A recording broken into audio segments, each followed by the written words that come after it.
आप सभी को प्रणाम। दुख से डरिए मत।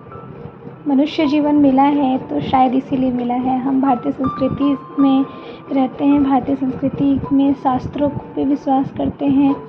भगवान राम, भगवान शिव, भगवान कृष्ण, सबके जीवन को पढ़ा, सबके जीवन में, यहाँ तक कि जितने भी महापुरुषों को पढ़ा, सबके जीवन में दुख का आना निश्चित है और दुख में ही वो निखरे।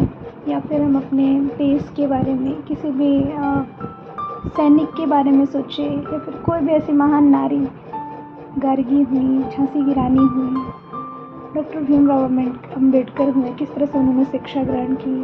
तो इन शॉर्ट में मैं याद दिलाना चाहती हूँ इन सभी महान विभूतियों को, जिनके जीवन में, इनमें से कोई भी एक ऐसा नहीं है जिनके जीवन में दुख ना आया हो, दुख ने उनके दरवाजे पर दस्तक ना दी हो। दुख ही नहीं, महादुख आए और महादुख के कारण ये महापुरुष हुए, महामानव बने। तो दुख से हमें डरना नहीं है। दुख जब आता है तो ये सोचना है, बहुत ही स्थिर और धैर्य होकर के ये सोचना है कि शायद मेरा परिमार्जन हो रहा है, परिष्कृत हो रहा है। जब बर्तन गंदा हो जाता है तो हम उसे बहुत ज़्यादा रगड़ के उसे चमकाने की कोशिश करते हैं। तो शायद भगवान हमें बहुत घिस रहे हैं कि कल का जो अवसर है, कल का स्वर्णिम अवसर हमारे चमकने के लिए तैयार हमें कर रहा है।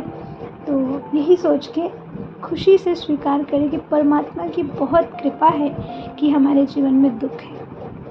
वो कहते हैं ना, कई लोग सवाल करते हैं कि अच्छा करते हैं, जितना अच्छा करते हैं, जितनी भक्ति करते हैं, जितना सबके लिए अच्छा सोचते हैं, उतना कष्ट है, और जो बुरा करता है उसके साथ और अच्छा हो रहा है।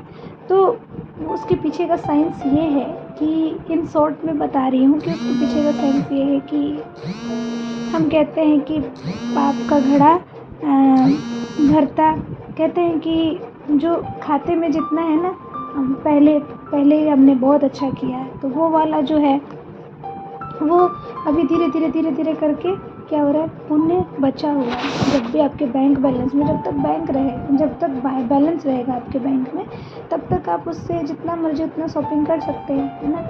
जिस दिन ख़त्म हुआ उस दिन फिर आपके पैर तले ज़मीन खिसक जाएंगे। अब रोटी खाने के लिए कमाना ज़रूरी है। उसी तरीके से हमारा अच्छा कर्म का बैंक बैलेंस है। जब तक वो अच्छे कर्म की पूंजी है, तो जितना भी पाप कर ले, वो सोचता है कि अरे ज़िंदगी में अच्छा क्या करना है, बुरा जितना करो। तो उसकी बुराई को भगवान एक तरह से ये भी समझ सकते हैं कि ईश्वर हमें देखता है। ईश्वर कौन है? ईश्वर प्रकृति हमें देखती है कि हम कितना विपरीत परिस्थितियों में कितना अच्छा कर सकते हैं। क्या वो मुझे जो देना चाहता है उसके लिए हमारी पात्रता विकसित है क्या?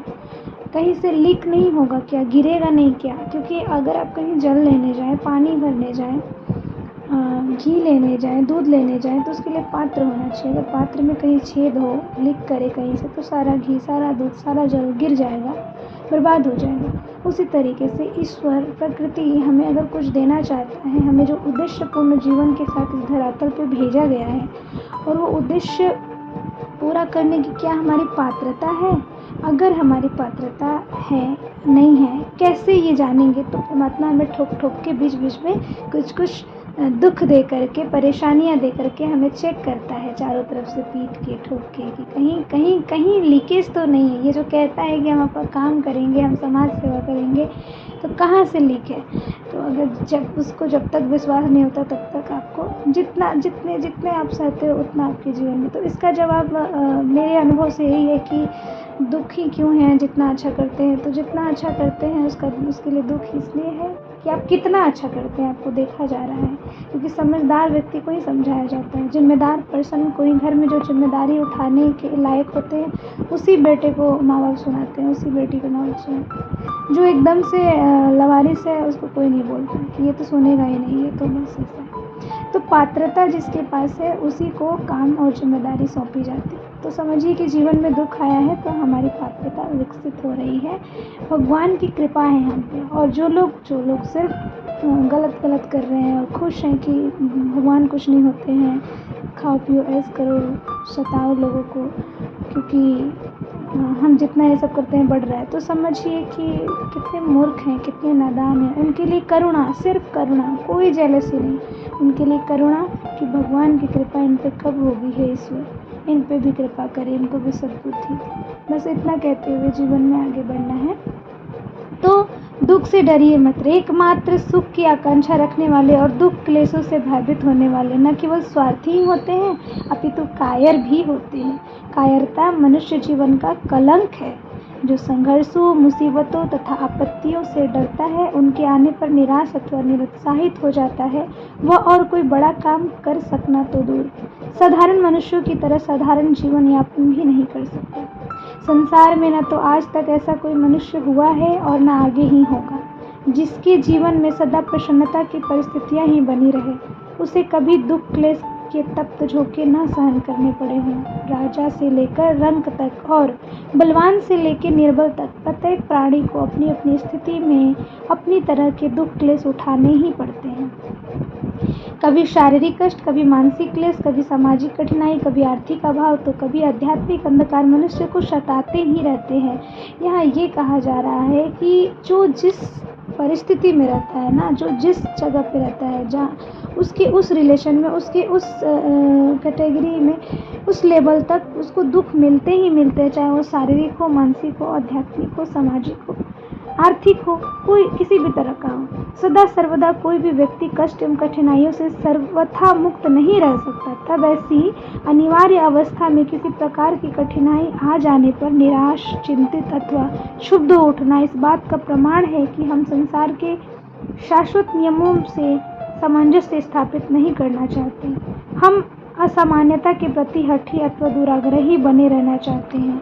मतलब अगर नियति, प्रकृति का जो नियम है, उसके विरुद्ध हम होना चाहते हैं। विरुद्ध, अब दिन है तो रात होगा, रात है तो दिन। दूसरी तरीके से सुख है तो दुख, दुख है तो सुख। यही हमें एक बेहतर इंसान बनाने का जो साँचा है वो है। तो उसके साथ हम छेड़छाड़ नहीं कर सकते। अगर हम ऐसा सोचते हैं कि हमारे जीवन में खुशी खुशी ही रहे, तो ये गलत है। ऐसा किसी के साथ कभी हुआ नहीं है और ना ही कभी होगा। ऐसा सोचना कायरता है। तो हमें तैयार रहना चाहिए। हम पढ़ रहे तो एग्ज़ाम देना ही है, और एग्ज़ाम देना है तो पास होना है कि फेल होना है, उसके लिए मेहनत करना ही है। तो उसी तरीके से ज़िंदगी का एग्ज़ाम है। ज़िंदगी में एग्ज़ाम होना ही होना है, चाहे उसमें हम उसमें रो लें, गा लें, मेहनत कर लें। जो हिम्मत रखता है, जो धैर्य रखता है, वो उसमें निकल जाता है, और जो रोते गाते रहता है उसे थोड़ी बहुत ज़्यादा परेशानियाँ होती है। तो हमें अपने ऊपर विश्वास करके और तैयार रहना है दुख के लिए भी। जिस तरह सुख के दिन बहुत अच्छे से बीत जाते हैं, हमें पता नहीं चलता, उसी तरीके से दुख के लिए भी हमें तैयार रहना है कि ये घड़ी आने वाली है। अब बाढ़ आने वाली है, तो हमें उस बरसात के मौसम में हमें राशन और अपने रहने का व्यवस्था करना होता है। हमें कल जाना है कहीं, तो ऑलरेडी रिजर्वेशन करा के, अपना सीट बुक करा के जाने के लिए तैयार रहते हैं कि ट्रेन में क्या क्या चीज़ें ले जानी है। उसी तरीके से दुख की रात आने वाली है, तो हमें तैयार होना होगा, ना कि हमें सुसाइडल थॉट कि अब हम जीना नहीं चाहते, मर जाना चाहते हैं, दुनिया ऐसी है वैसी है, हमारे लिए कोई नहीं है। ऐसा नहीं सोचना है। तैयार होना है, मजबूत होना है, मजबूत बनना है, और उस दुख के बादल को छटने के लिए पूरी शालीनता और धैर्यता के साथ उस दुख के दरिया से निकलना है। तो अपने ऊपर विश्वास रखिए, अपने परमात्मा पर विश्वास रखिए, और इस कड़वी सच्चाई को मान बैठिए कि जीवन है तो दुख आएगा ही आएगा, रात है तो दिन होगा ही होगा, दिन है तो रात होगा ही होगा। ठीक है, सूर्योदय है, सूर्यास्त है, दोनों है। तो हमें दोनों को स्वीकार करके आगे बढ़ना होगा। और इसी के साथ सभी को साहस मिले अपने जीवन के दुखों से उबरने का। और जब भी दुख आए तो समझिए परमात्मा हमें रिफाइन कर रहा है, हमारे पर्सनालिटी को, और हमारे पर्सनालिटी में बहुत बेहतर निखार आने वाला है। हम कुछ बेहतर और कुछ अच्छा करने वाले हैं। इसी पॉजिटिव थॉट के साथ जीवन में आगे बढ़ें। सभी को प्रणाम। राम राम, धन्यवाद।